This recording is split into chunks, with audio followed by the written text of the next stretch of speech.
Bueno, ahora sí, muy buenas tardes a todas y a todos. En mi carácter de secretaria de Investigación y Posgrado de la Facultad de Ciencias de la Educación de la Universidad Nacional de Entre Ríos, quiero darles la bienvenida y agradecer su participación en este conversatorio que forma parte de el proyecto PISAC COVID 2019, efectos del aislamiento social preventivo en el ejercicio del derecho a la salud en las infancias argentinas, y en este caso representa los resultados obtenidos hasta el momento en el nodo coordinado por el doctor Leandro Drivet desde la Facultad de Ciencias de la Educación.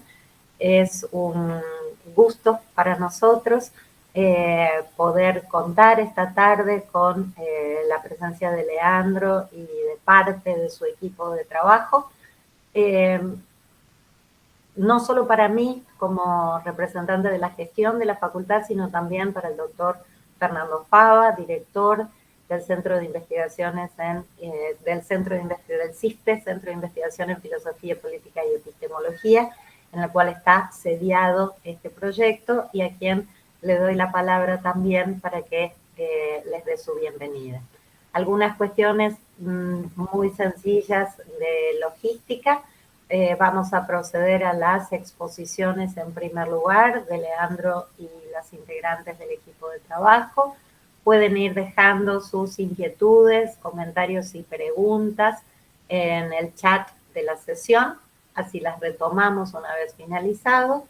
Y como bien informó el doctor Fava también en el chat, para aquellas personas que requieran a posteriori un certificado de asistencia, les pedimos que lo soliciten a la dirección brindada por Fernando, aportando algunos datos personales para que luego se los hagamos llegar.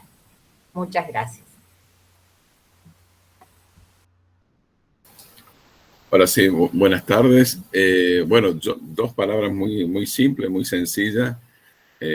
Bueno, en nombre del CISPE, como director del CISPE, agradecerle la inquietud del equipo y al doctor Drivet en presentar lo que están haciendo, que es una forma de presentar, bueno, los trabajos que se vienen haciendo en la facultad, en nuestros medios, y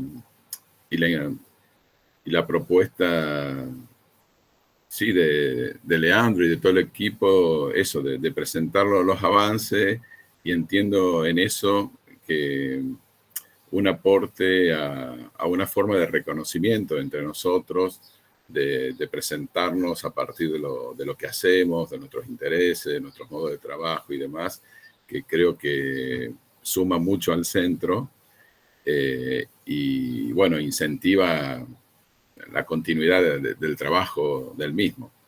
En ese sentido, comentarles también, a lo mejor lo reforzamos al final del encuentro, que posiblemente vamos a concretar la fecha, todavía no sabemos muy bien, pero entre la primera quincena de noviembre presentaríamos el libro de Pablo Farneda, que se titula ¿Cómo hacerse un cuerpo en el arte? Prácticas artísticas y desobediencia al género. Bueno, ya mandaríamos bien la invitación con respecto a eso, pero bueno, también es un docente, un doctor, un investigador de la facultad que presentará su trabajo también desde el centro, ¿no? Así que bueno, nada más, agradecer, felicitaciones por el trabajo, agradecer la presencia de todos y de todas ustedes. Para las certificaciones, como dijo Karina, si alguien requiere, necesita o es de su interés una certificación de asistencia, me mandan a mi correo institucional el nombre completo y el DNI y le hacemos llegar inmediatamente una certificación. Bueno, cedo la palabra a Leandro y bienvenidos y bienvenidas. Muchísimas gracias, buenas tardes. Primero quiero agradecer a la Secretaría de Investigación y Posgrado, a Karina, por la organización de esta reunión y por su presencia. También al director del CIFE, a Fernando Fava, por acompañarnos desde el inicio con la iniciativa y por su ayuda en la planificación. A la Agencia de Comunicación Institucional de la Facultad por la difusión y a todos los interesados hoy, y si esto queda grabado, a quienes escuchen luego. Como decía Karina, este es un proyecto amplio que está compuesto por el trabajo colaborativo de 8 universidades en 8 nodos a lo largo y a lo ancho del país, financiado por la Agencia Nacional de Promoción Científica y Tecnológica, y que tiene la sede académica y administrativa, la sede central, en la Universidad Nacional de La Matanza, y la directora de todo el proyecto a nivel país es la doctora Yanina Tuñón. Yo soy, como decía Karina, el investigador responsable del nodo noreste litoral, uno de los nodos de esta investigación, y coordino un trabajo en equipo este equipo está integrado por la doctora Mariana López, que hoy nos acompaña y también va a hablar, miembro de CONICET, de la doctora María Laura Schaufler, que también nos acompaña, también investigadora del CONICET y docente de la Facultad de Ciencias de la Educación, de la doctora Vanessa Arán Filippetti, que hoy no está, también ella miembro de CONICET, y de la nutricionista Virginia Giodice, que pertenece a la Universidad Nacional del Litoral. Además, contamos con la colaboración externa al proyecto del licenciado en Psicología Juan Pablo Hetzer, perteneciente al Hospital Dr. Miray López de la ciudad de Santa Fe. En términos generales, voy a hacer una presentación formal y luego una presentación de los contenidos, del contexto teórico del proyecto, de nuestro enfoque, de nuestro aporte, para luego pasarle la palabra a Mariana y a María Laura. Partimos nosotros en este proyecto de la idea de que el aislamiento social, preventivo y obligatorio, produjo un incremento en la vulnerabilidad del derecho al acceso a la salud de las infancias. Y entendemos ese derecho a la salud desde una perspectiva integral. Por lo cual, nosotros intentamos comprender la incidencia que tuvo ese aislamiento en la salud de niños, niñas y adolescentes. Y nos preguntamos de qué modo podíamos conocer algo relativamente poco estudiado y decidimos enfocarnos en relatos, mayormente en sueños, relatos de sueños, de niños, niñas y adolescentes de entre 6 y 16 años, sueños, relatos de sueños y algunas historias inventadas en su defecto, que recopilamos entre mayo y junio de este año, es decir, durante el aislamiento, y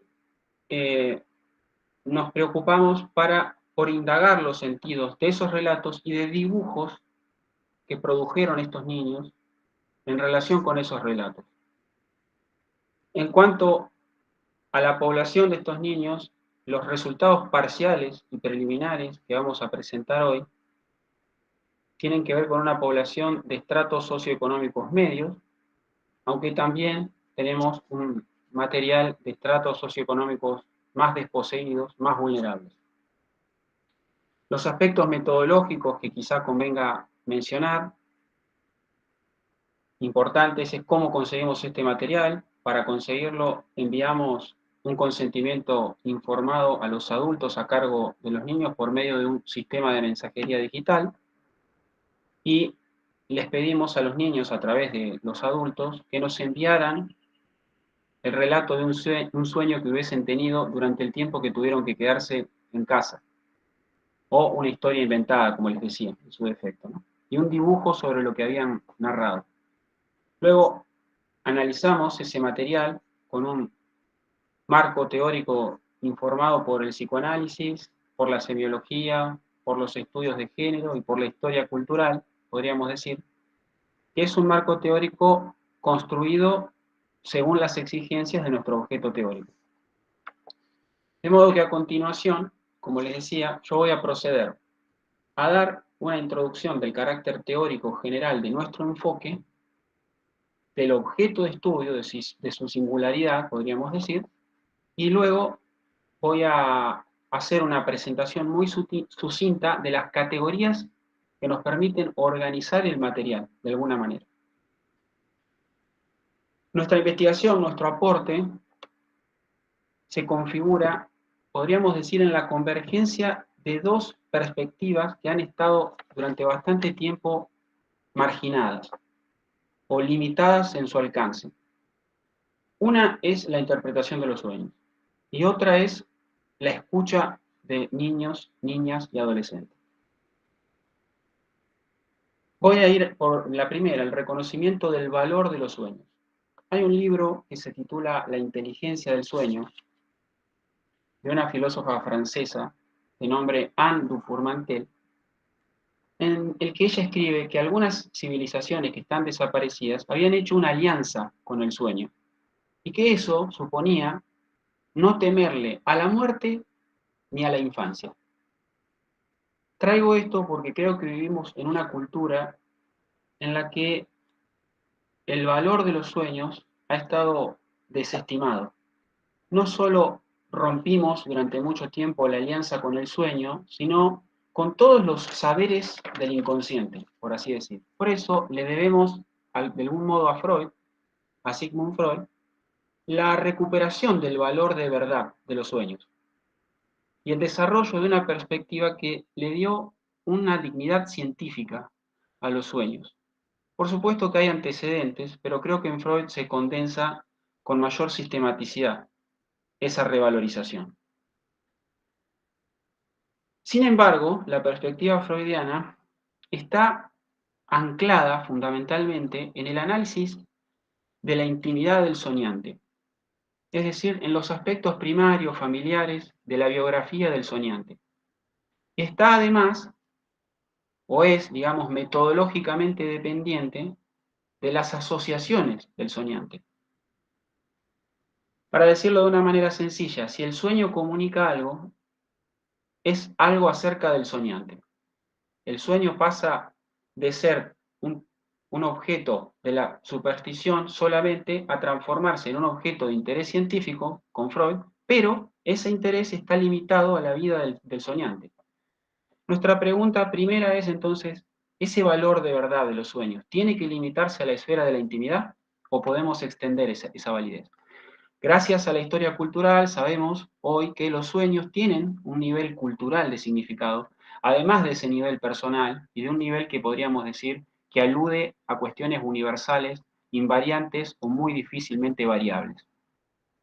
Es decir, que es posible analizar numerosos sueños de diferentes soñantes que pertenecen a un mismo lugar y a una misma época, bajo la hipótesis de que en una cultura determinada, la gente tiene determinados tipos de sueños, o podríamos decir, hay temas recurrentes en los sueños de una cultura, de una generación, de una época.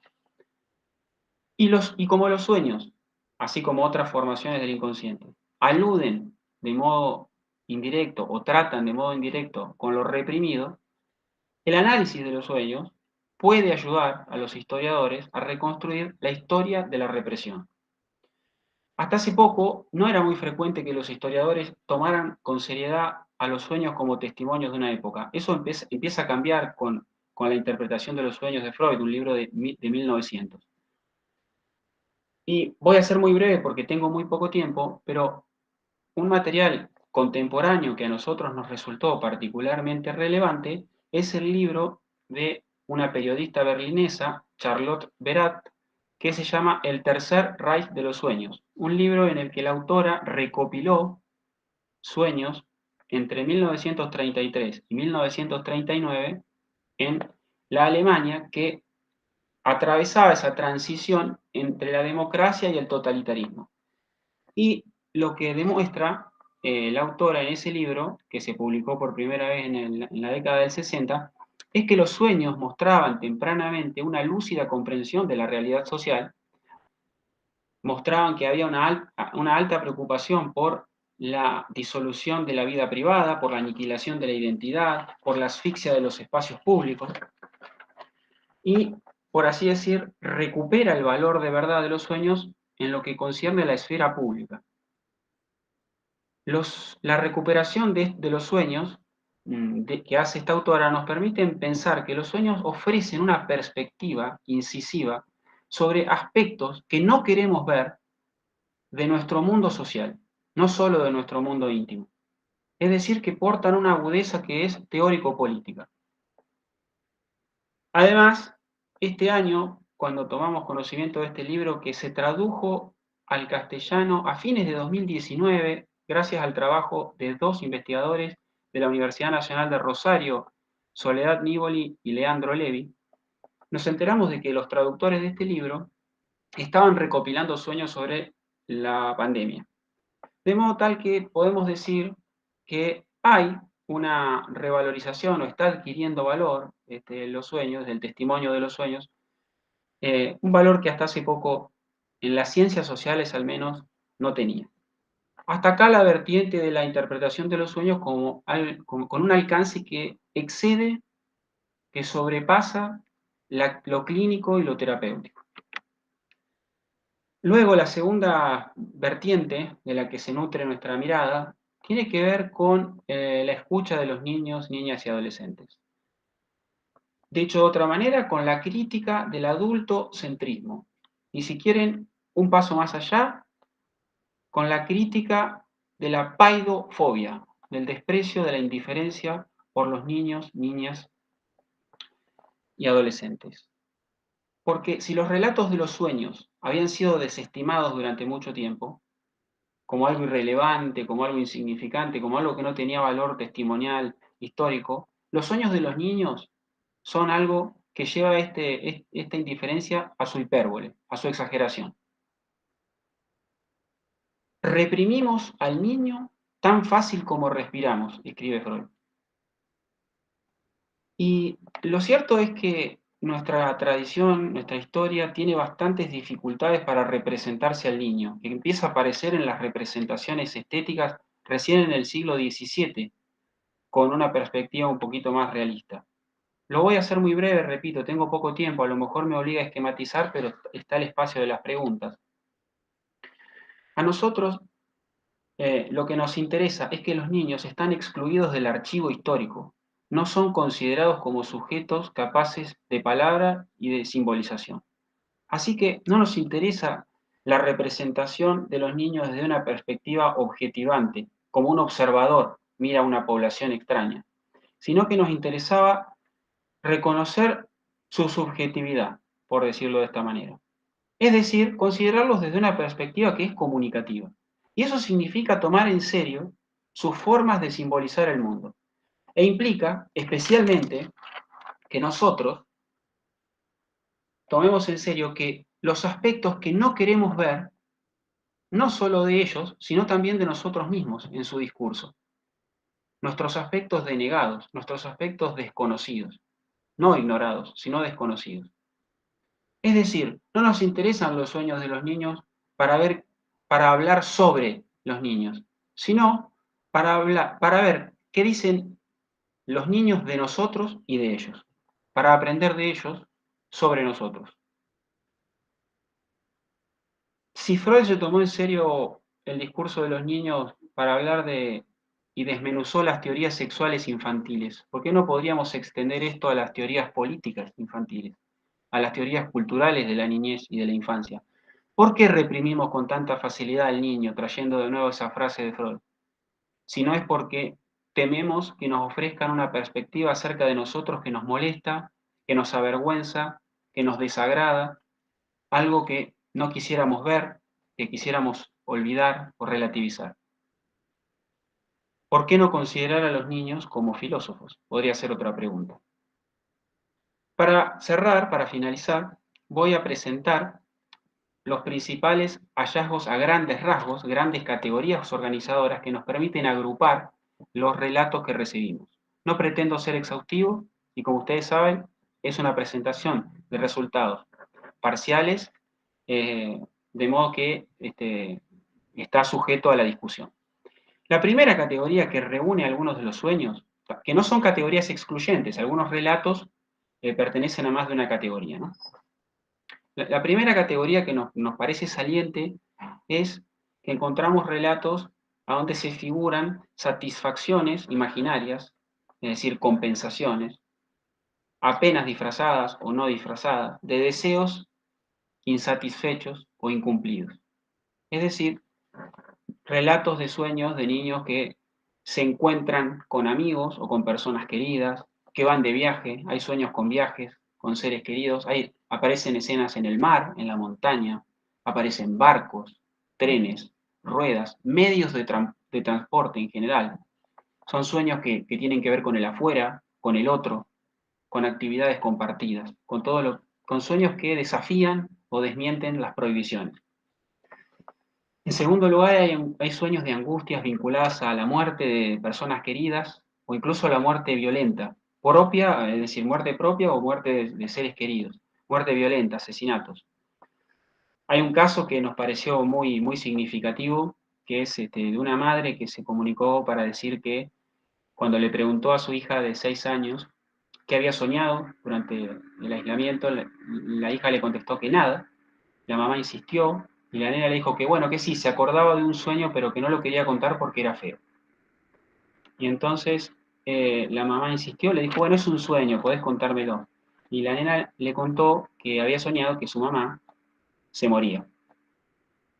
Por supuesto que no pudo terminar la consigna, lloró, y la mamá nos dijo que jamás se había imaginado que iba a decirle eso, que iba a soñar con eso, que se había imaginado que la hija iba a soñar con las cosas que tenía ganas de hacer. Es decir, volvemos a la desestimación de los sueños. Si no fuera por el recurso al sueño, esta madre no se enteraba de una angustia persistente de su hija de 6 años. La segunda cuestión clave que tiene que ver con la angustia ante la muerte y ante la violencia es que el peligro de muerte violenta o la angustia ante el daño que amenaza, el daño físico muchas veces, es una angustia que tiene casi invariablemente por víctimas a las niñas, a las mujeres y a las adolescentes. Casi invariablemente. Esto es una regla, hay excepciones, pero es una regla. Los victimarios son en general varones. De ellos, en los sueños se espera la violencia, incluso el crimen. Esto se encuentra en sueños de los dos estratos socioeconómicos que diferenciamos, solo que en el estrato socioeconómico más vulnerable los sueños son más directos, más explícitos y más brutales. De esto va a hablar después seguramente María Laura. Luego, vinculada a esta angustia que acabo de mencionar, está una angustia que se relaciona con la percepción de la fragilidad, de la vulnerabilidad, de los propios recursos internos para sostener una integridad física y psíquica que está amenazada por un periodo de aislamiento que, como ustedes saben, fue muy prolongado y falto de justificaciones adecuadas. En cuarto lugar, hay angustias asociadas al futuro, niños que sueñan que tienen preocupación y miedo porque están grandes y no saben lo que quieren ser.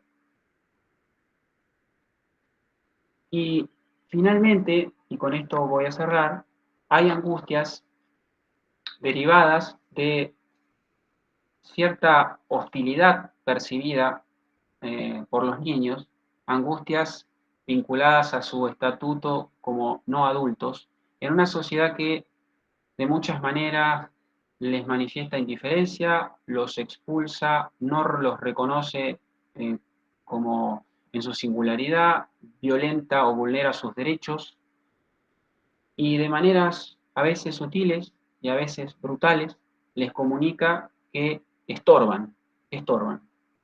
Hay un relato de una nena de 7 años con el que voy a cerrar.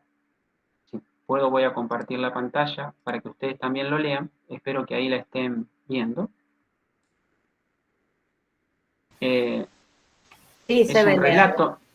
Gracias, Carito. Es un relato, es una historia inventada. Este no es un sueño, aunque también nos pasó sueño.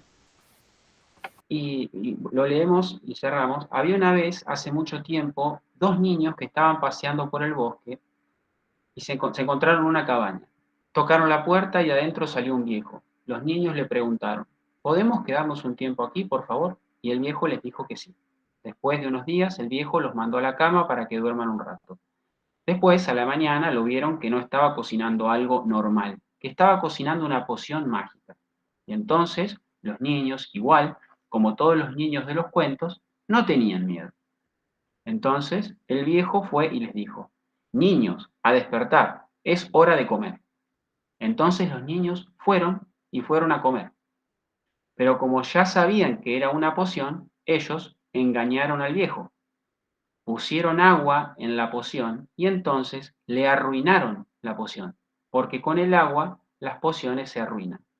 Entonces, cuando el viejo estaba entretenido con un cuento, vengándose, porque ese era un hechizo para dormir a los niños para siempre, los niños fueron en secreto y la niña sacó su varita mágica y el niño armó sus poderes y entonces, juntos los dos, unieron sus poderes y se los tiraron al viejo. Y entonces el viejo despaciamente se fue muriendo y cayó en su propia trampa.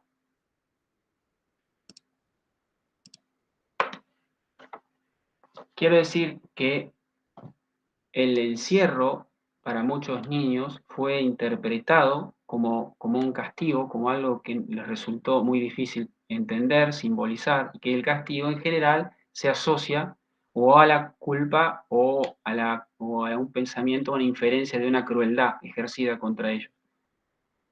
Es decir, que en este relato lo que me interesaba marcar es la percepción de la hostilidad adulta dirigida a los niños, una población que en la percepción de esta niña se califica como a los niños como una población incordiosa, a la que es deseable hacer dormir por siempre, o en palabras menos disfrazadas, una población a la que se le dirigen deseos de muerte. El sueño, en la mitología, es hermano de la muerte. Y nosotros le decimos a la muerte dormir el sueño eterno. El viejo en el cuento de la niña quiere intoxicar a los niños con una poción para dormirlos para siempre.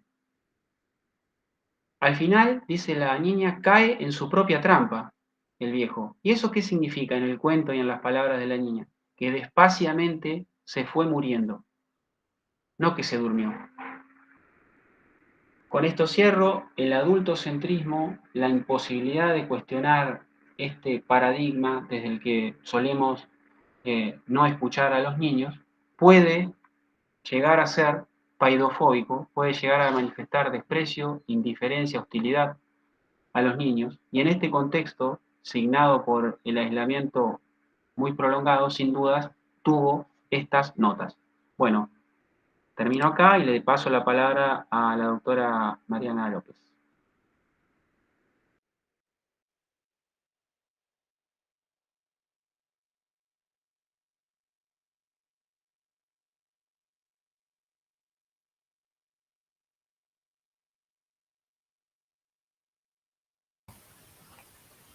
Mariana, adelante.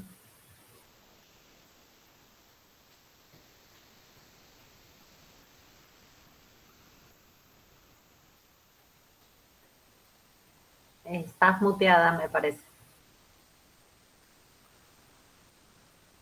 No, creo que no escucha. No. Bueno.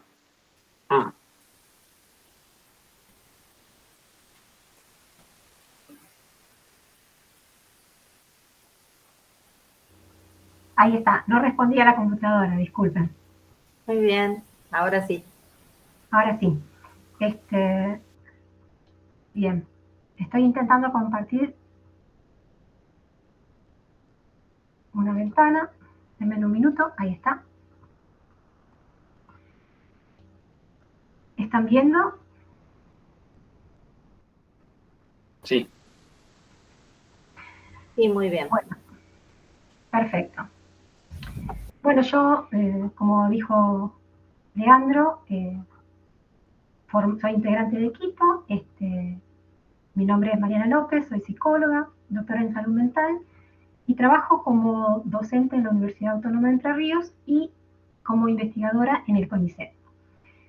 Y bueno, en el marco de este proyecto y dentro del Nodo Entre Ríos, voy a trabajar desde una perspectiva de la salud mental, en este trabajo hablando sobre representaciones y vivencias de los niños respecto a la realidad familiar en el contexto de la pandemia y del asco, aproximándome, como ya comentó Leandro, desde el análisis de dibujos y relatos.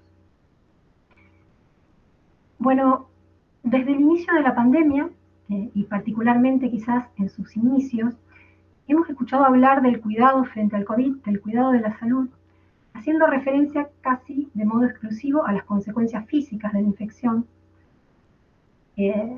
Pero con el tiempo empezó a ser cada vez más evidente que la situación de pandemia, no solamente el COVID en sí, representaba una amenaza para la salud desde un punto de vista más integral, incluso para quienes no atravesaban la enfermedad. En lo que refiere específicamente a la salud mental, la Organización Mundial de la Salud este año levantó la alarma a los países respecto a la necesidad de atender a la salud mental. La situación de pandemia, voy a cambiar. Avísenme si no se modifica algo, no sé si pasa la diapositiva. No, me parecía que eso no podía ocurrir.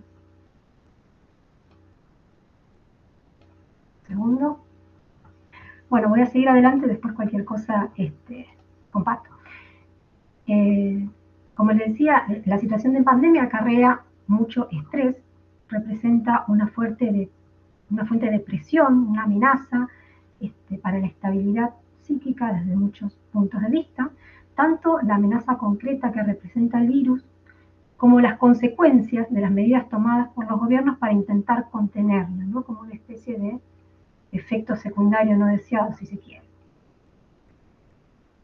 Los niños y adolescentes han sido señalados como una de las poblaciones más vulnerables para el desarrollo de trastornos de salud mental en el marco de la pandemia, y justamente porque entre las fuentes de estrés, esta población, las fuentes de estrés adquieren en esta población, digamos, características particulares.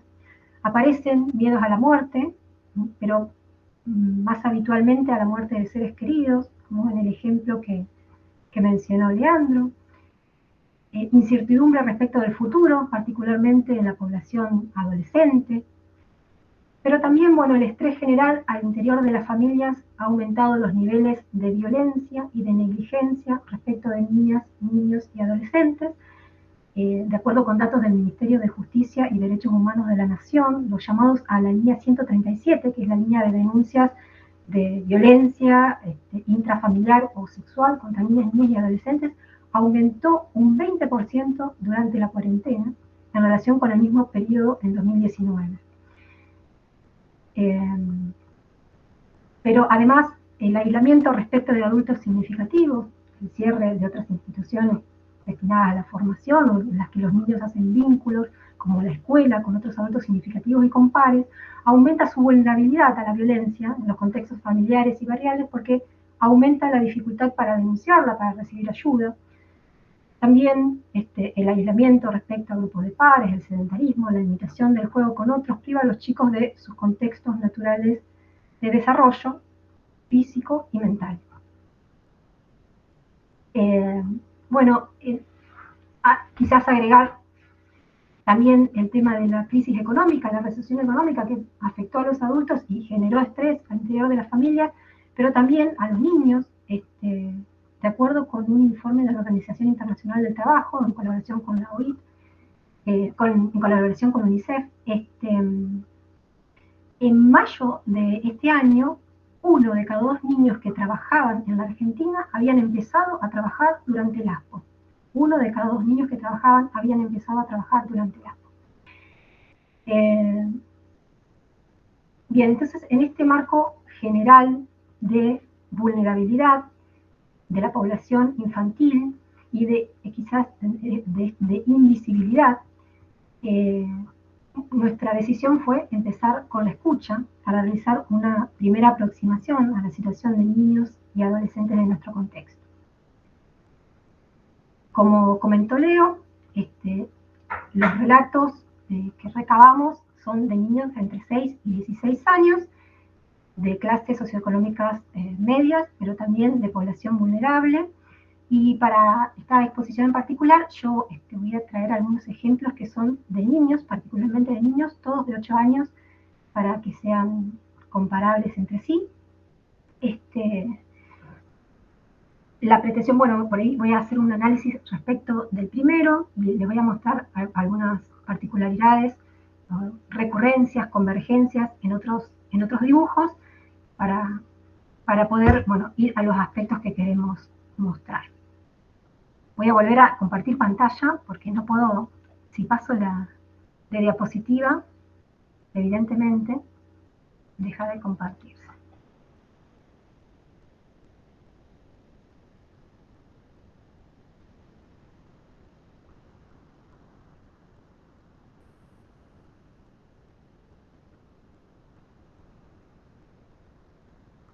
¿Ahí lo están viendo? Sí. Bien. Sí, muy bien. Bueno, este es un cuento que envió un niño de 8 años. Que envió un par de relatos. Lo voy a leer.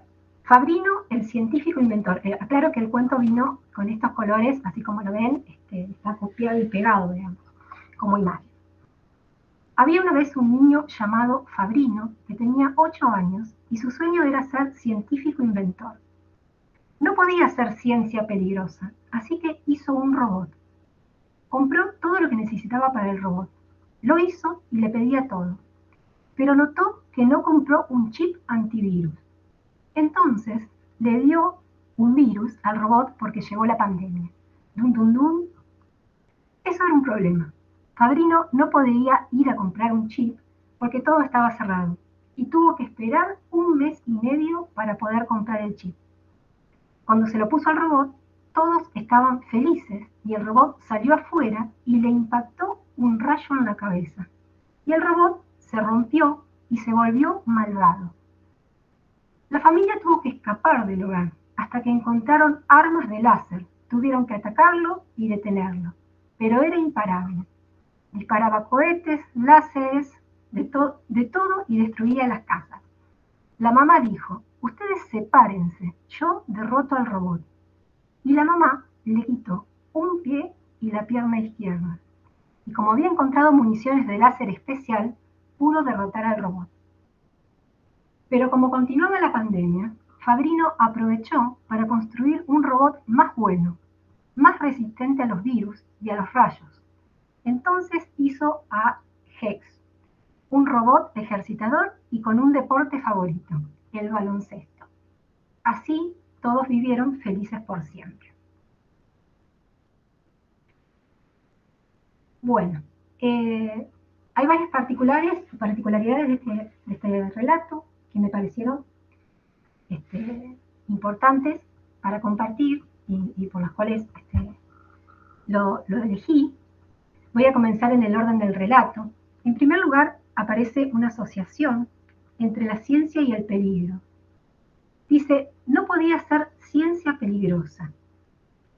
Esto nos crea la pregunta de cuál es la ciencia peligrosa, ¿no? Y si esta asociación tiene algo que ver con el contexto de la pandemia. Sugiere de alguna manera alguna responsabilidad de la ciencia en el contexto, particularmente en la génesis, porque habla de ciencia peligrosa. Bueno, nos falta información para interpretar esa asociación, pero resulta relevante porque el niño se identifica claramente con Fabrino, el personaje principal del cuento, que es un niño de 8 años como él, y es un científico inventor, es decir, él también capaz de ciencia peligrosa. El robot es otro personaje de la historia con el que el niño, en parte, también se identifica. Es la creación de Fabrino, por lo que al menos una parte del sí mismo de ese niño está volcado en la creación y puede hipotetizarse que es una parte que entra en conflicto con otras, por lo que es más seguro también diferenciarse de ella. El robot es la primera víctima del virus, ¿no? Es el primero víctima, se enferma, y hay dificultades para ayudarlo por las medidas sanitarias, está todo cerrado. Pero cuando Fabrino finalmente consigue el chip antivirus, aquí aparece una asociación con las tan esperadas vacunas, y sale afuera, un rayo impacta en la cabeza, le impacta en la cabeza, y se vuelve malo, se vuelve malvado, dice el niño. Esto me pareció muy, muy llamativo, parece una especie de sentencia. El robot sale y se vuelve malo. El rayo, una sentencia que viene del cielo, parece encarnar de alguna manera la ley, y esto nos da cierta pista respecto del conflicto que mencionábamos antes. Lo que parece entrar en conflicto es el deseo de salir y el mandato, aún vigente en el momento de este relato, y en parte interiorizado por el niño para que pueda generar un conflicto, de que tenemos que quedarnos en casa. Se pone de manifiesto el contenido moral. Quedarse en casa es ser buenos, cuidar a los otros. Salir te convierte en alguien malvado, pone en riesgo a los otros, es irresponsable, etc. Acá le pido que se remonten a, digamos, el modo en que esto circulaba el año pasado, ¿no? Cuando las noticias respecto a las personas que violaban el ASPO, etc. Dice el relato que hubo que atacarlo y detenerlo, ¿no? El robot era imparable, estaba fuera de control y destruía las casas, es decir, los lugares de protección, de refugio en los que estábamos seguros. Bueno, afortunadamente aparece la madre de Fabrino para resolver la situación, que parece encarnar el cuidado, pero evidentemente también la norma. Y es curiosa la orden que da la madre. Dice, ustedes sepárense, yo derroto al robot. Parece que la estrategia defensiva es separarse. La madre consigue finalmente entonces neutralizarlo, sacándole un pie y la pierna izquierda. La madre lo derrota cortándole las piernas. Después dice, la pandemia continuaba. Esta es la segunda referencia al tiempo, después de hubo que esperar 1 mes y medio cuando habla de las vacunas. Y me pareció importante también porque remite a la percepción temporal de los niños, que hace que los tiempos de las pandemias y de sus medidas, que ya son largos para los adultos, aparezcan como interminables. Fabrino parece entonces resignarse a esperar y emprende otra empresa. Aprovecha, dice, para construir un robot más bueno, más resistente al virus y a los rayos. Y aquí esto de los rayos a mí me suena como resistir la tentación, ¿no? Esa tentación de salir a hacer lo que no hay que hacer. Construye un robot que no transgrede, que por el contrario hace ejercicio, un robot no que hace ejercicio, sino que es ejercitador, nos hace hacer ejercicio. Esto también me remitió a lo del año pasado, ¿no? Que un modo de afrontar el estrés o evitar el tedio por el encierro era hacer ejercicio en casa, y todo el mundo ponía el canal de YouTube o hacía yoga o ejercicio, ¿no? El mandato de vida saludable. Y a ver si puedo compartir el dibujo del niño. No cambia, ¿no es cierto? Tengo que detener la presentación y volver a presentar.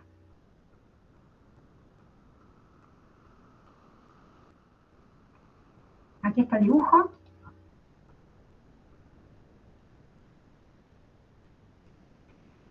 Bueno, en el dibujo aparece una casa, la madre de Fabrino, el científico inventor, y el robot. La madre tiene un arma en la mano que apunta al robot y hay un cohete, una granada por el aire, que parecen haber sido lanzadas por el robot, y en el piso aparentemente unas explosiones. Llama la atención el tamaño del robot en relación con el de la madre y el de la casa. Imagínense ustedes que debe haber estado muy apretado dentro de la casa ese robot, cuando no podía salir por el virus. Las manos del robot aparecen separadas del cuerpo, como una expresión de estar fuera de control. Las manos son herramientas de control sobre el ambiente y permiten satisfacer las propias necesidades y deseos en el medio externo, en el mundo externo. Las piernas dan la impresión de estar en movimiento, como dando un paso. El robot parece entonces estar en el lugar del desborde de la conducta acting out que el niño no se permite, ¿no? Esto también aparece en la diferencia de tamaño, en esta diferencia tan grande de tamaño entre el robot y la madre. El robot es gigante al lado de la madre, pero todavía más diminuta es la casa. La casa es tan pequeña que ni esa madre pequeña puede vivir ahí adentro, no pasa por la puerta, diminuta. De acuerdo con la literatura que informa este análisis de psicoanalítica, de test proyectivos gráficos, el tamaño pequeño de la casa puede representar incomodidad, encierro, presión ambiental, aislamiento y también dependencia emocional y cierta inseguridad. La puerta diminuta además tiene picaporte, es decir, a pesar de ser diminuta, tiene un picaporte que indica cierta sensibilidad defensiva y la casa no tiene ventana.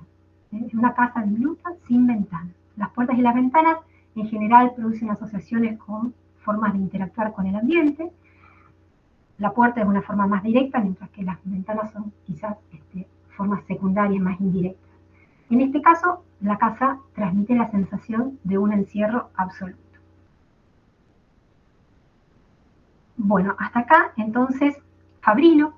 Les voy a mostrar dos dibujos más de niños de 8 años, pero no voy a hacer un análisis muy exhaustivo porque los tiempos de esta presentación no lo permiten.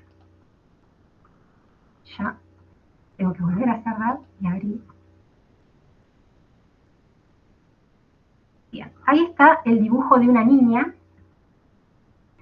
Tiene un audio, el PowerPoint, no sé si, no creo que lo escuchen a través del Power, pero seguro que a través de mi micrófono. Díganme si no se escucha.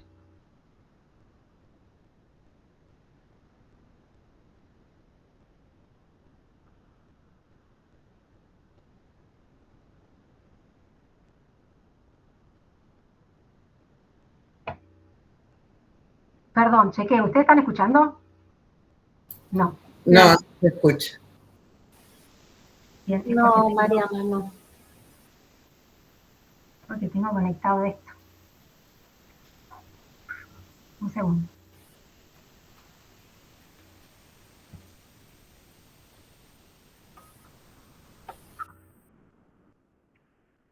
Bien. Ahora sí.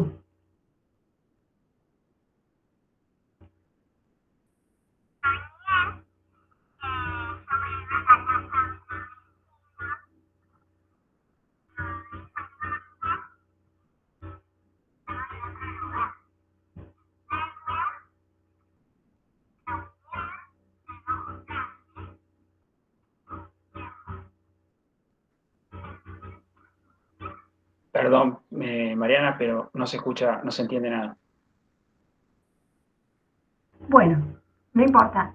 Les cuento yo el relato, quería que la escucharan. La nena dice, es una niña que sueña que va a la casa de una vecina, pero dice que la casa de la vecina está en otro lado. ¿Sí? Es una contradicción que aparece ahí que ella nota porque dice y, después dice pero. Está en la unión de dos caminos, ¿no? En donde dos caminos se juntan, dice ella.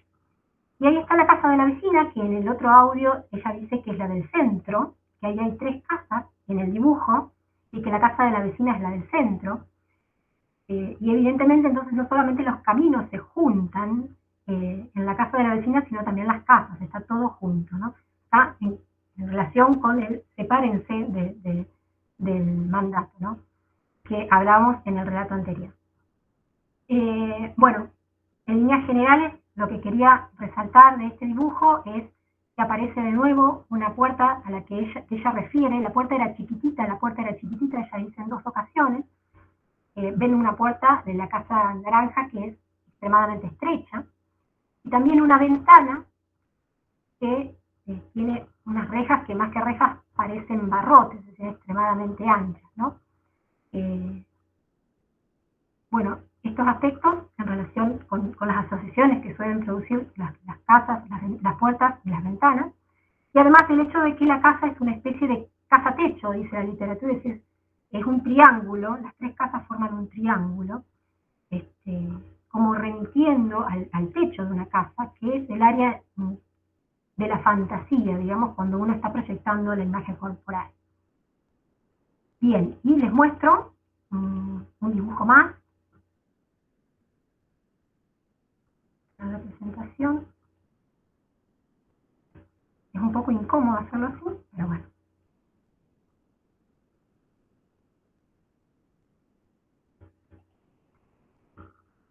Bueno, este es el tercer, no está compartido.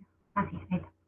Bueno, este es el tercer dibujo de un niño de 8 años también. Pueden ver en relación con los dibujos de las producciones anteriores, los relatos anteriores, es mucho más pobre.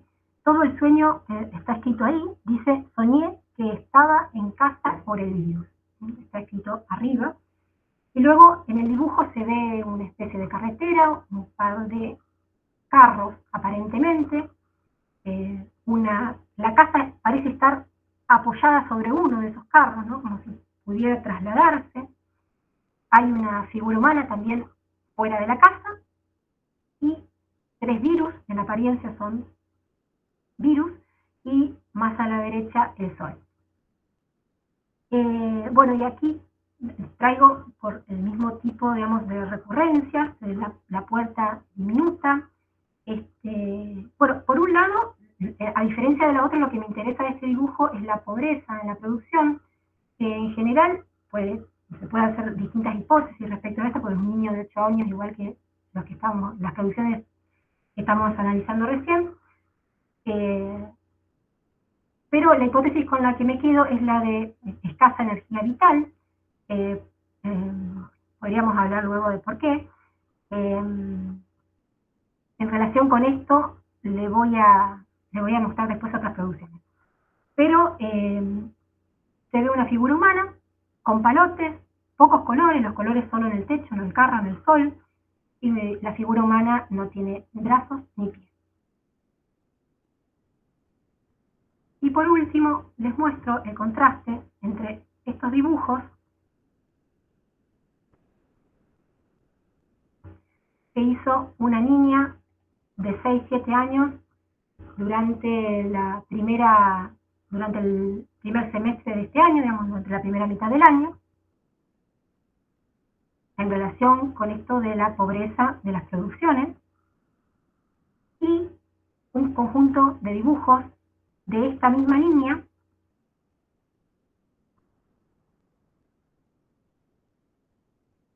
durante el mes de septiembre.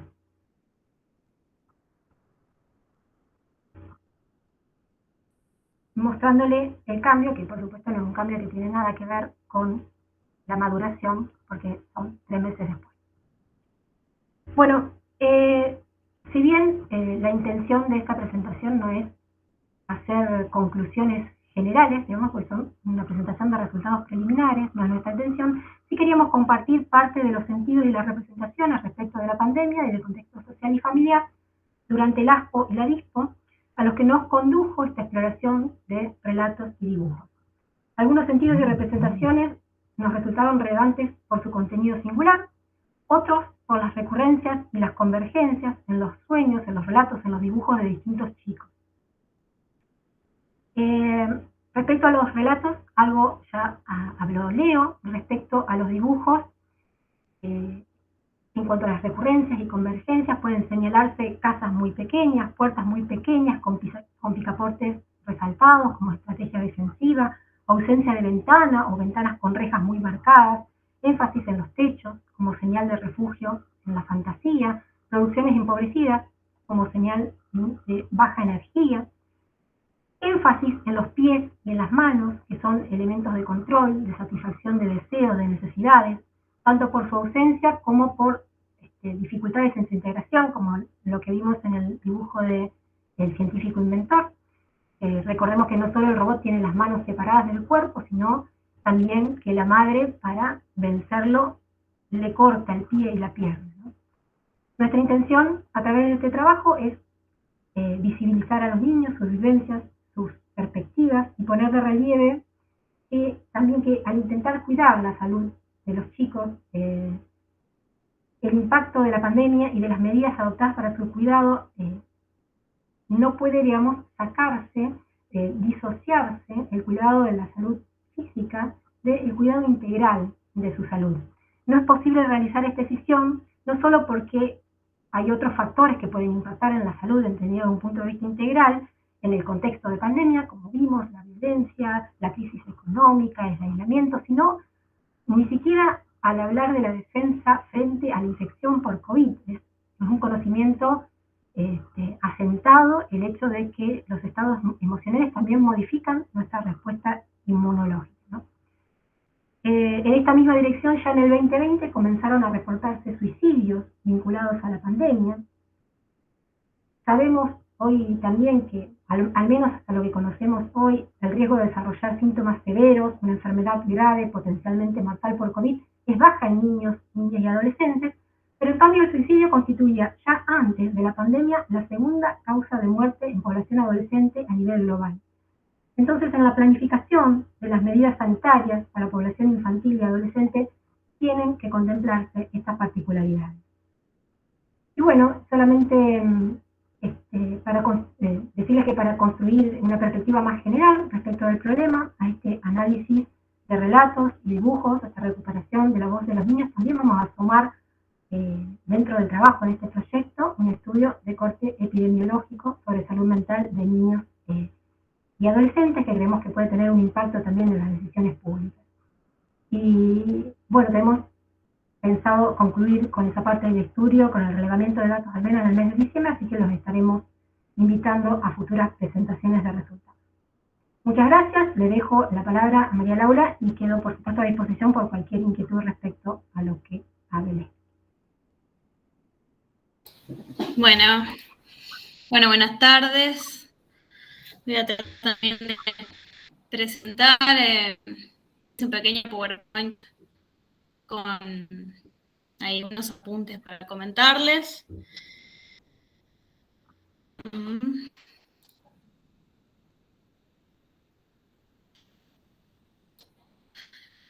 Cuando se presenta después yo ya no veo a nadie, así que bueno, me dirán cuando se ve.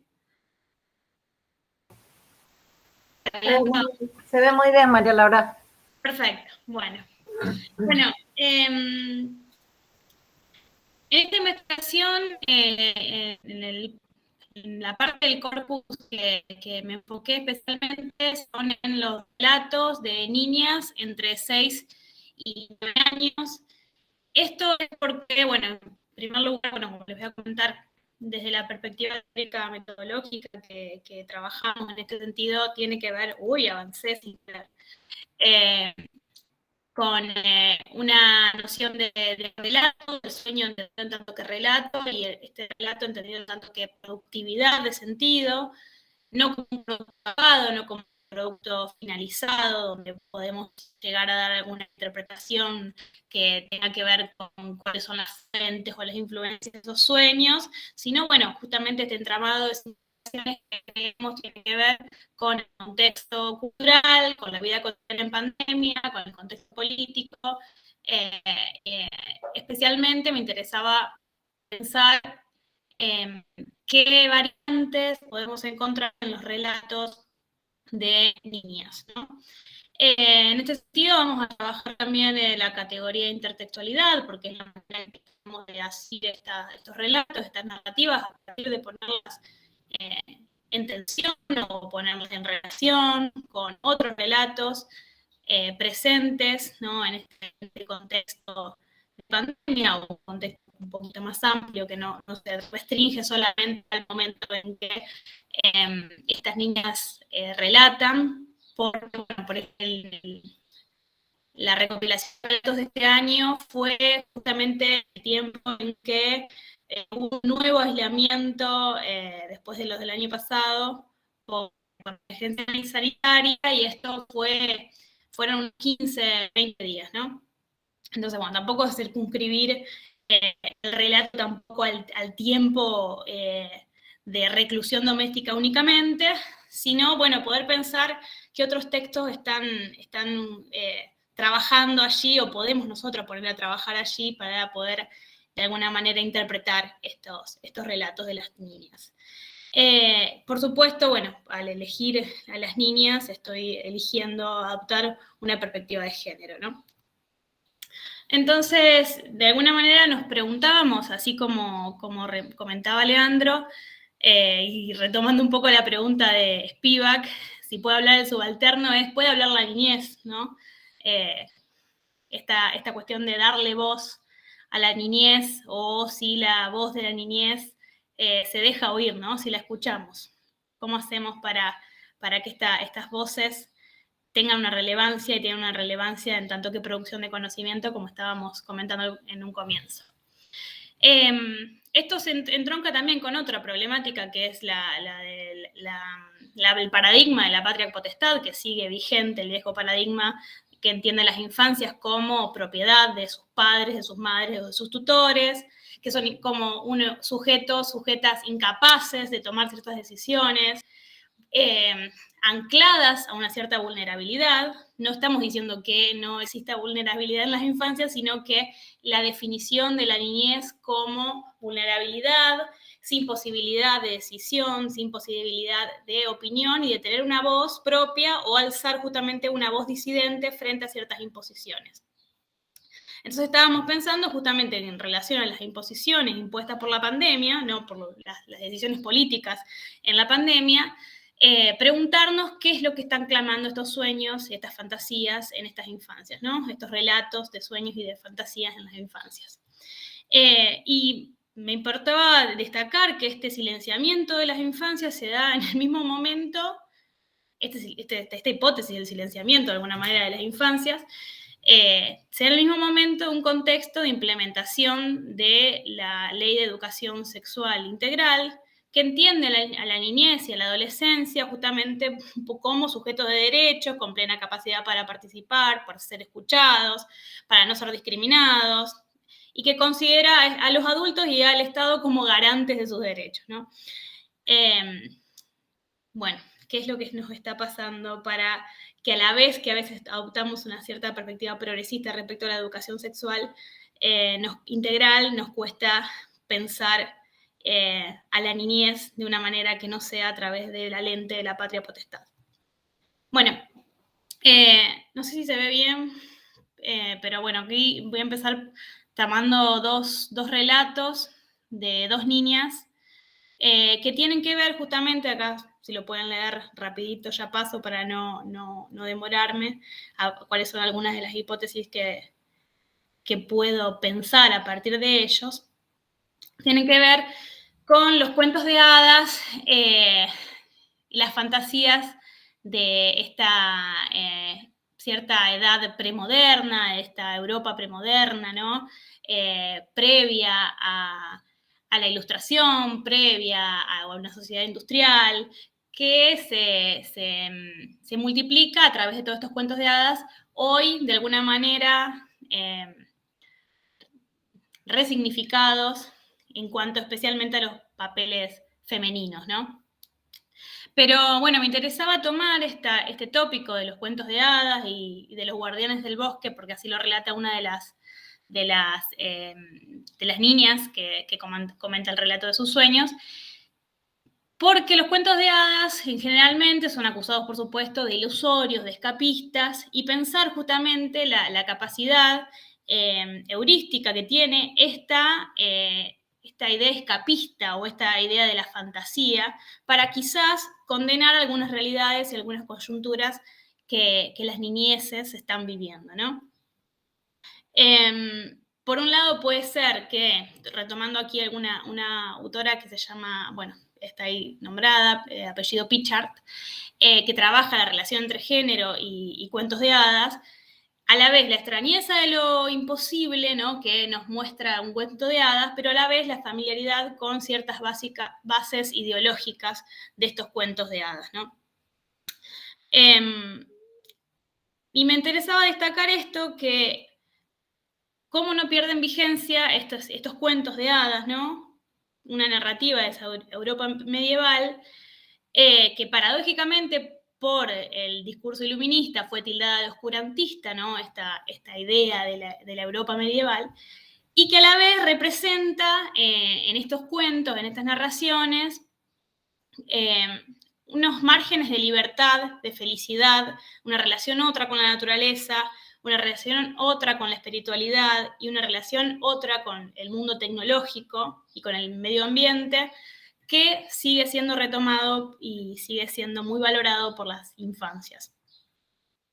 Respecto de las marcas genéricas que me interesaba destacar en estos cuentos de hadas, como los que leyeron anteriormente, los relatos que leyeron anteriormente, bueno, era una niña que hablaba que las primas venían a su casa y entraban a un mundo de las hadas, y en el otro otra niña relataba que, bueno, un relato más ligado a la narrativa de Maléfica, esta otra saga muy conocida hoy,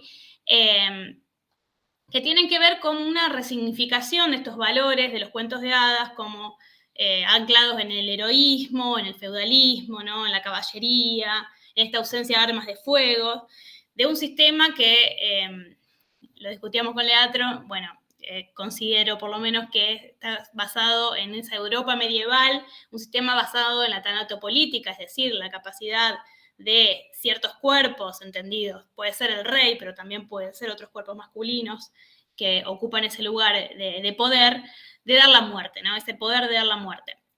Y en un sistema patriarcal. Bueno, ¿en qué lugar quedan las niñas dentro de una configuración narrativa donde el poder está de esta manera configurado, ¿no? Por otro lado, cómo estos cuentos de hadas siempre ponen en valor el animismo, ¿no? Esa relación amorosa, encantada con los animales, con las plantas, con las piedras, etcétera, ¿no? Ese protagonismo de los personajes femeninos, porque los cuentos de hadas, las hadas son mujeres, ¿no? Y cómo en las narrativas más actuales, esas mujeres no están esperando solamente que tal o cual las rescate, sino que esos valores del heroísmo, de la valentía, del honor, incluso de la defensa, están de alguna manera agenciados por personajes femeninos, ¿no? Sin embargo, como relata uno de los sueños, son necesarios los guardianes del bosque, ¿no? Que siguen siendo figuras masculinizadas.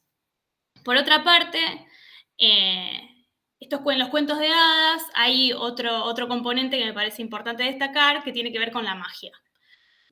Frente justamente a la idea de la ciencia o al pensamiento racionalista ilustrado y adulto, la idea de la magia como un instrumento que puede asir un personaje femenino, en este caso, como las brujas, como las hadas, o como estas reinas maléficas, ¿no? Que ya no entran solamente en una categoría de buenas o malas. Esa magia se vuelve un instrumento cotidiano, esa magia tiene que ver con la transmisión de algún saber heredado, ¿no? Legada por alguna antecesora, y pensar de alguna manera cómo ante una tragedia contemporánea como es la pandemia, una pandemia producida por esta propia humanidad, la literatura fantástica de este tipo nos ayuda de alguna manera, o ayuda a las niñas de alguna manera, a ofrecer algún consuelo, ¿no? Porque la literatura fantástica de este tipo tiene una forma de la justicia, que es una justicia poética, ¿no? Y que las maneras de resolver conflictos son otras a las maneras de resolver conflictos que tiene hoy el mundo adulto y pretendidamente ilustrado.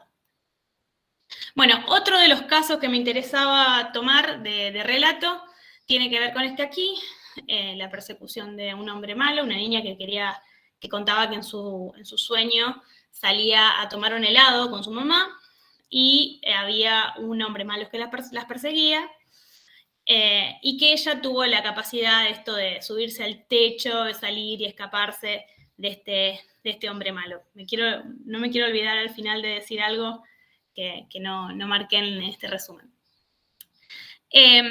Bueno, a partir de este relato, lo que me ponía a pensar era justamente esta actualización del miedo al espacio público frente a la seguridad que debería ofrecer el espacio doméstico, ¿no?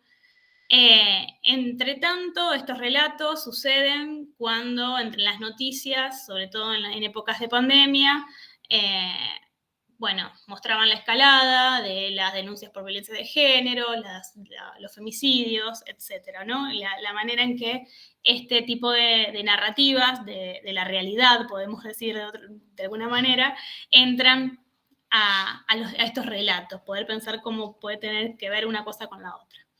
Este temor al rapto no es un temor nuevo, ¿no?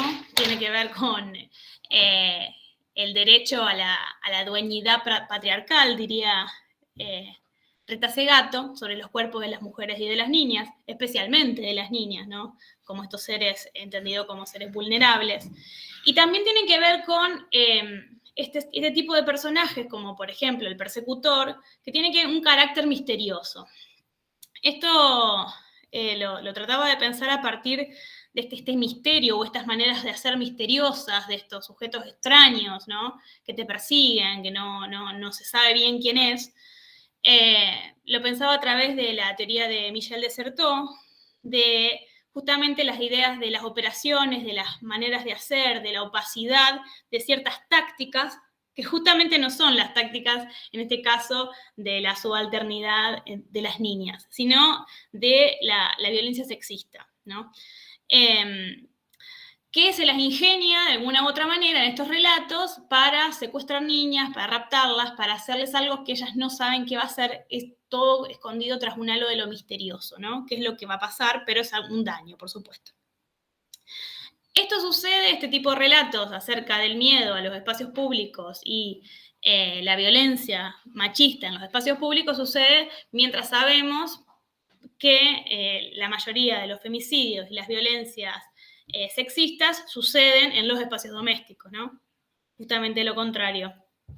Pero de alguna manera se reactualiza, entonces aquí quería entroncar con la primera parte, el relato de la Caperucita, ¿no? La idea de que Caperucita, si hace algo que está por fuera de lo que se le dijo que haga, bueno, puede tener el castigo disciplinador de alguna manera del lobo feroz que va a raptarla, matarla, etc., ¿no?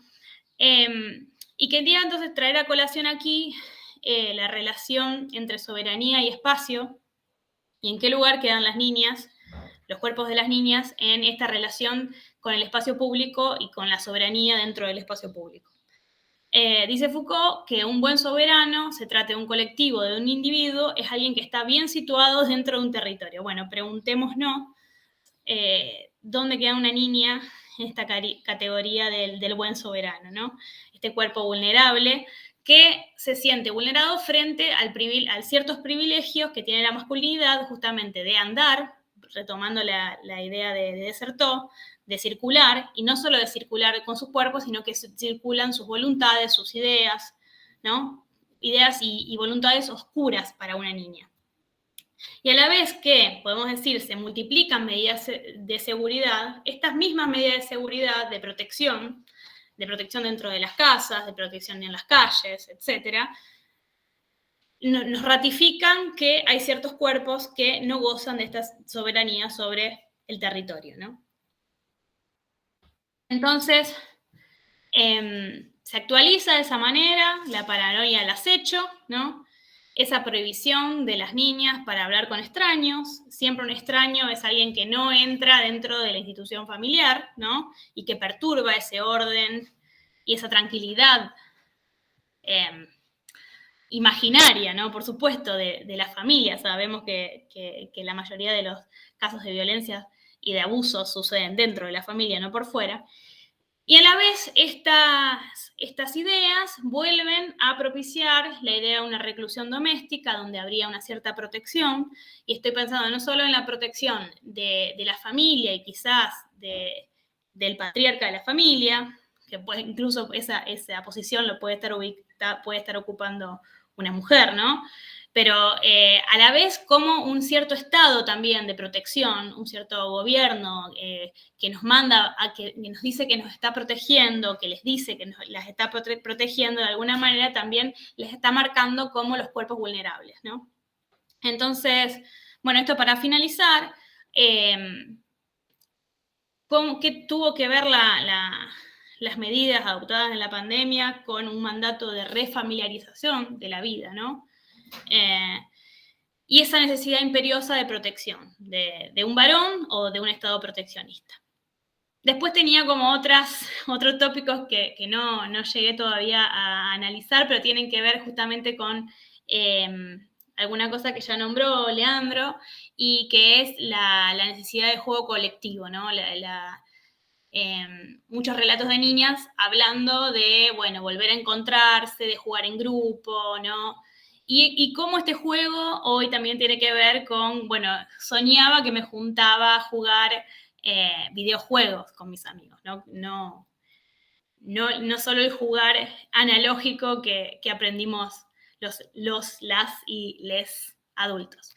Bueno, y una última cosita que ya terminé acá mi presentación, pero que, dejar de compartir, que quería decirles y volver a ver, ahí está todo el mundo, era, bueno, que me olvidé de remarcar que frente a estas imposiciones siempre los relatos de alguna manera hablan de una capacidad de agencia de estos cuerpos vulnerables, ¿no? de estas niñas, de estos niños, como en el relato que tomaba Mariana, ¿no? de lo que le hicieron a este señor que los quería envenenar o, bueno, de alguna manera. Hay una capacidad de agencia que nos está clamando y nos está diciendo que la niñez no es un sujeto sin poder, ¿no? Que también puede. Bueno, ahí termino con mis hipótesis y abierta a la discusión, a la resignificación, etc.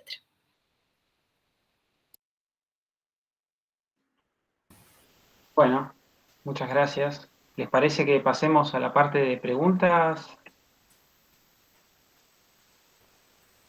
Sí, nos quedan unos minutos para las preguntas, así que si desean pueden hacerlas personalmente, ya que somos poquitos en la sala y tenemos la posibilidad de hacerlo, o bien dejarlas en el chat para que las expositoras y el expositor las puedan retomar de allí.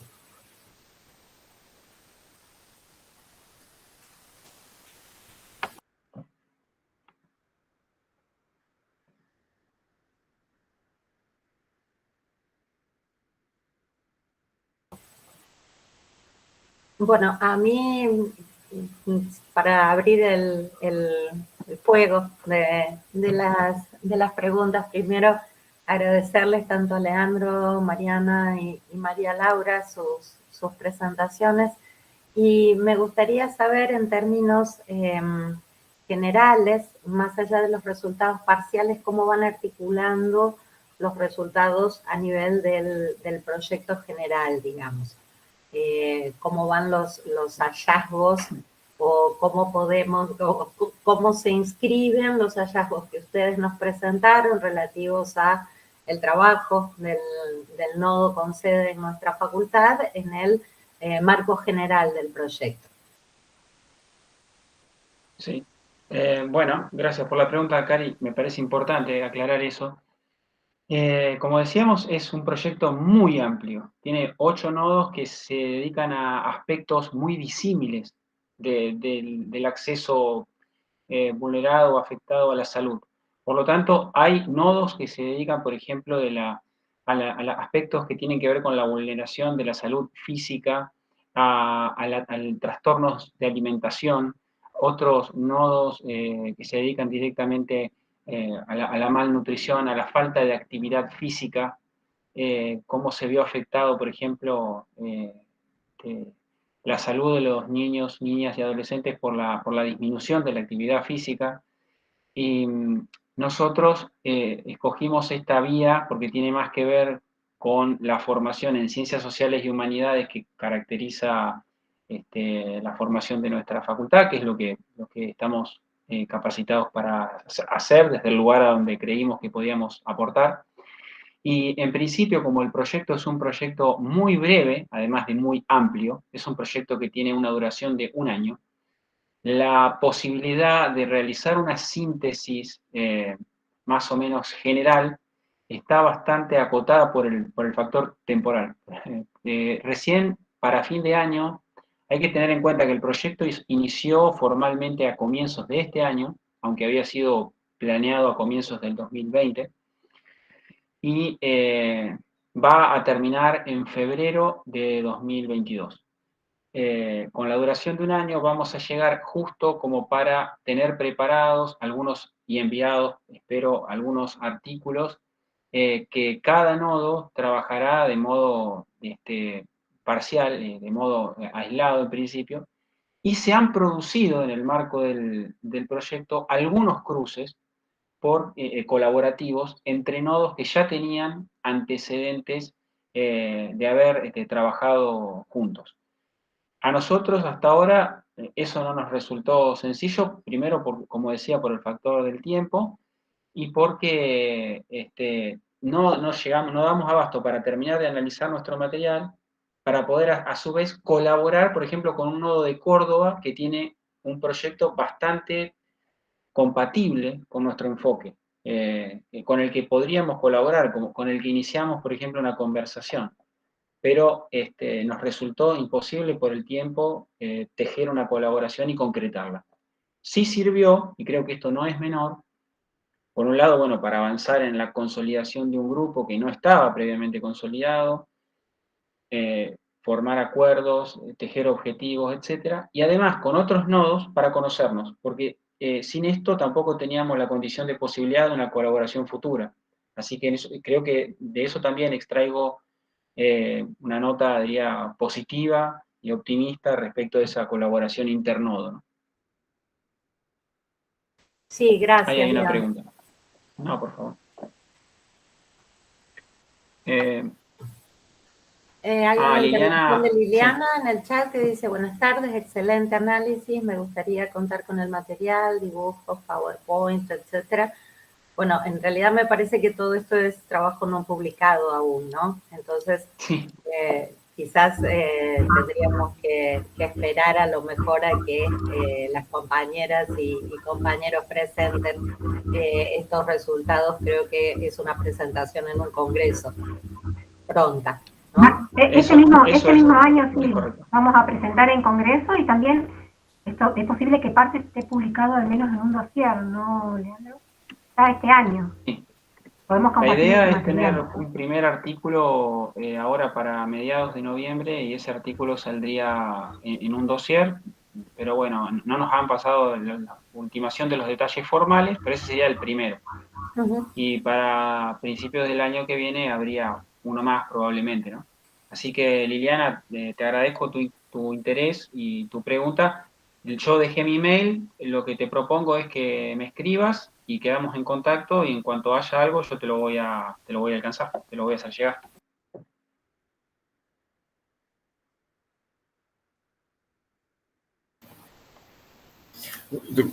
Una consulta al equipo.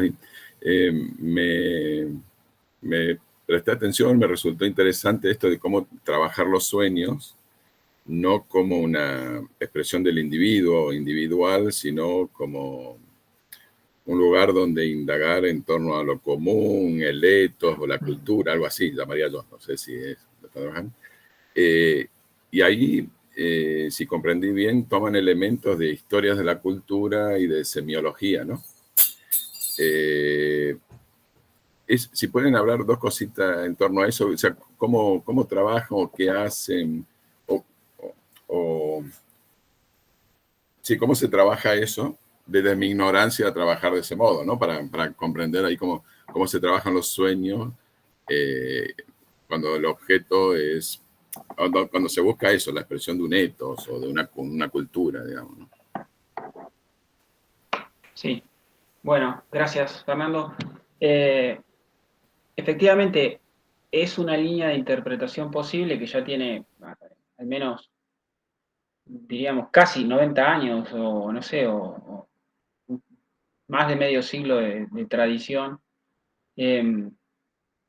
por poner un punto que siempre es ficticio y discutible, pero como decía, a diferencia, digamos, de la interpretación de los sueños que propone Freud en 1900, en la interpretación de los sueños, que es una interpretación enfocada fundamentalmente en la singularidad de un soñante y metodológicamente dependiente de las asociaciones del soñante, es decir, no se puede hacer una interpretación de los sueños sin las asociaciones que hace el soñante de ese sueño. A diferencia de esa perspectiva, y también a diferencia de una perspectiva como la de Carl Jung, que fue discípulo de Freud y después siguió su propio camino, que hace particular hincapié en aspectos universales, arquetípicos, de un colectivo ahistórico, podríamos decir, de símbolos casi invariantes o invariantes a lo largo del tiempo en distintas culturas. A diferencia de esas dos perspectivas, podríamos decir en el medio, está la interpretación cultural de los sueños, que se refiere a las marcas que el colectivo histórico de una cultura deja en los sueños.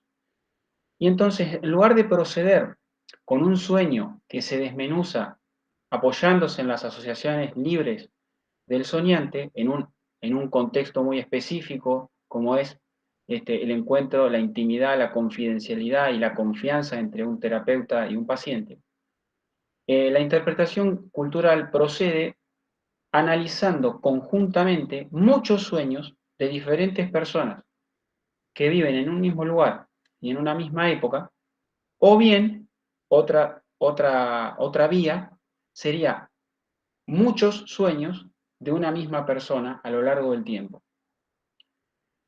Dos vías que permiten volver reflexivos aspectos que no necesariamente están dirigidos, vinculados o limitados a la singularidad de un soñante. Entonces, por ejemplo, hay estudios sobre esto, y desde más sencillos hasta observaciones un poco más osadas o arriesgadas. Pero, por ejemplo, se comparan sueños en una misma época entre norteamericanos y japoneses. Y los norteamericanos sueñan que los encuentran desnudos y que llegan tarde a algún lado, y los japoneses con que los atacan. Entonces, de eso se puede inferir cuáles son las angustias que en una cultura están más a flor de piel. Es decir, no necesariamente solo al contenido manifiesto de los sueños, sino también algunos pensamientos latentes, por ponerlo en los términos del propio Freud, ¿no? Y dado que las zonas simbólicas que pueden ser definidas como zonas de tabúes, zonas de prohibiciones, son variables históricamente, de eso también se pueden hacer inferencias de carácter general. Hay culturas a lo largo del tiempo que han demostrado, por ejemplo, que el ámbito de la política es un tabú, mientras que no lo es el del sexo, como puede ser al momento de Freud. Entonces, las preocupaciones que se vuelcan en el pensamiento onírico son preocupaciones de otra índole, que manifiestan otro tipo de angustias, otro tipo de preocupaciones. ¿Se sueña con cuestiones políticas o no? Otra pregunta. ¿Se sueña con cuestiones sexuales o no? ¿Se sueña con qué tipo de preocupaciones? La caracterización temática de los sueños ofrece una mirada muchas veces inesperada y desoída de cuestiones que son muy características de una época.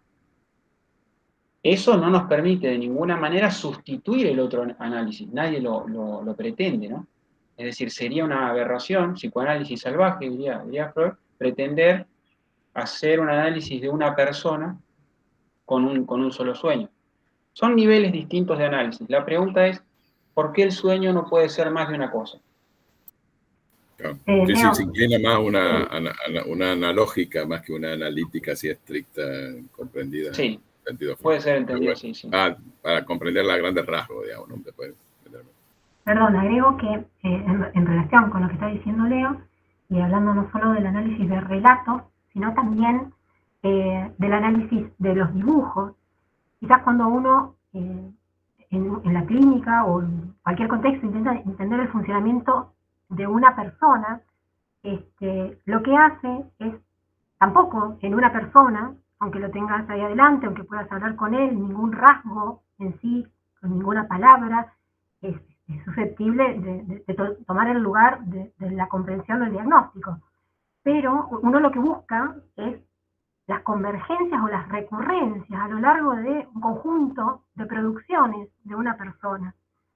Entonces, de modo similar, cuando uno hace un análisis social del tipo que nos proponemos acá, esas convergencias y esas recurrencias se buscan a lo largo de las producciones de distintas personas, porque eso es lo que nos puede hablar, en todo caso, de algunos rasgos culturales de la época o de la situación particular, ¿no? Con convergencias y recurrencias me refiero a los mismos indicadores que aparecen en distintos sueños o indicadores diferentes, pero que apuntan al mismo contenido, ¿no? Yo cuando presentaba el sueño de Fabrino hablé de estrategia de separación y luego en el sueño de la niña que viene a continuación aparece la unión, ¿no? Los caminos unidos, estar juntos, las casas juntas, ¿no? Son convergentes estos indicadores a pesar de que son visibles, ¿no? Entonces uno va encontrando convergencias y recurrencias que, repito, en el análisis individual uno buscaría a lo largo de las producciones de la misma persona, a través de las producciones de un conjunto de personas en una situación dada. Bueno, mi perspectiva.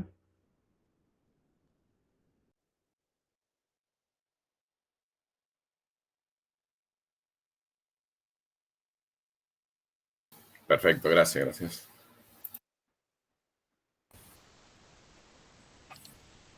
¿Algún otro comentario o intervención que decidan que deseen realizar las y los participantes?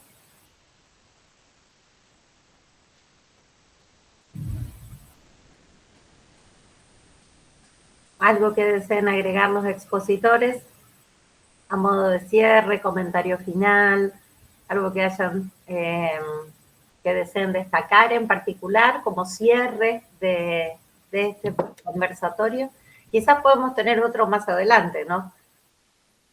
Bueno, yo agradecer y aceptar, por supuesto, otro conversatorio más adelante, me parece hermoso, me encanta poder hacer esto en la facultad y ofrecer el trabajo a discusión pública porque es un trabajo financiado públicamente y por lo tanto de interés público.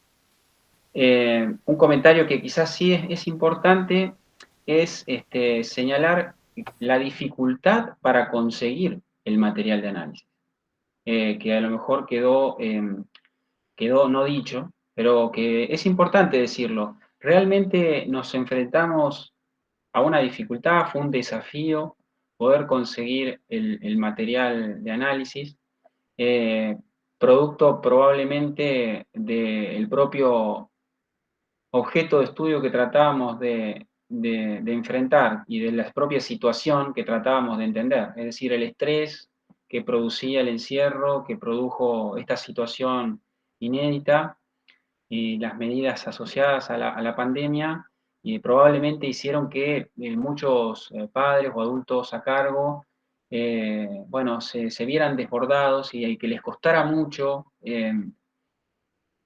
lograr que los niños contaran, relataran sus sueños, lo cual habla de la situación de la pandemia, pero creo que habría que pensar, habría que preguntarse muy bien si en este punto la pandemia, en lugar de traer algo nuevo, inédito, no profundizó, aceleró y exageró rasgos preexistentes en nuestra cultura, rasgos que estaban antes con dificultad para escuchar a los niños, para sentarse con ellos, para darse el tiempo para que puedan verbalizar un relato que aparentemente podría ser banal, podría ser privado de cualquier valor, y que sin embargo, cuando uno lo analiza con detenimiento, encuentra verdaderas perlas.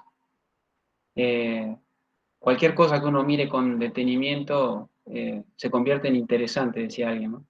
Bueno, me parece que a lo mejor habría que preguntarse muy bien esta dificultad que a nosotros se nos presentó metodológicamente. ¿Qué nos dice acerca de nosotros? Creo que está cargada de sentido acerca de nuestra propia cultura, del punto que tratábamos de tocar, el lugar a donde tratábamos de poner el ojo o de enfocar el oído, ¿no?